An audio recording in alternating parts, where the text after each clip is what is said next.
চিত্রাপাড়ের জেলা নড়াইলের দিগন্তজোড়া মাঠ এখন সেজেছে হলুদের সাজে। যেদিকে দু চোখ যায় কেবলই রঙের মেলা। সবুজ পাতার উপর হলদে পাপড়ির এই ধুলা শুধু যে প্রকৃতির শোভা বাড়াচ্ছে তা নয়, স্বপ্ন দেখাচ্ছে স্থানীয় কৃষকদেরও।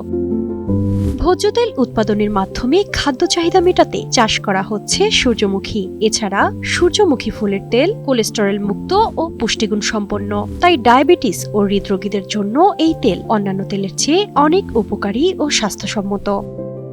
তেল জাতীয় অন্য ফসলের চেয়ে সূর্যমুখীর চাষ অনেক সহজ ও উৎপাদন খরচ কম। আবহাওয়া অনুকূলে থাকায় সূর্যমুখী ফুলের এবার বাম্পার ফলনের আশা করছেন কৃষকরা। আমি ভালো ফলন পাইছি, যার কারণে এবার আমি 50 শতকে চাষ করেছি এবং আমার দেখা দেখি মাঠে আরো অনেক জমি চাষ হয়েছে। সূর্যমুখীর এই প্রচন্ড আগ্রহের কারণ হচ্ছে সরিষার চেয়ে সূর্যমুখীর ফলন অনেক বেশি। আমার কাছে মনে হয় সূর্যমুখীর হাসি আর কৃষকের হাসি একই রকম।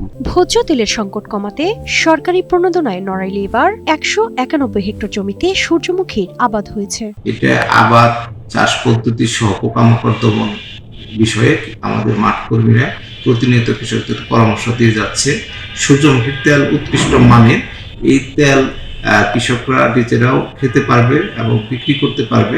ফলন ভালো হলে প্রতি একরে প্রায় 1200 থেকে 1300 কেজি সূর্যমুখীর বীজ সংগ্রহ করা যাবে, যা দিয়ে 40 থেকে 50 ভাগ তেল উৎপাদন করা সম্ভব বলে জানান চাষিরা। শারমিন রিমি, বৈশাখী সংবাদ।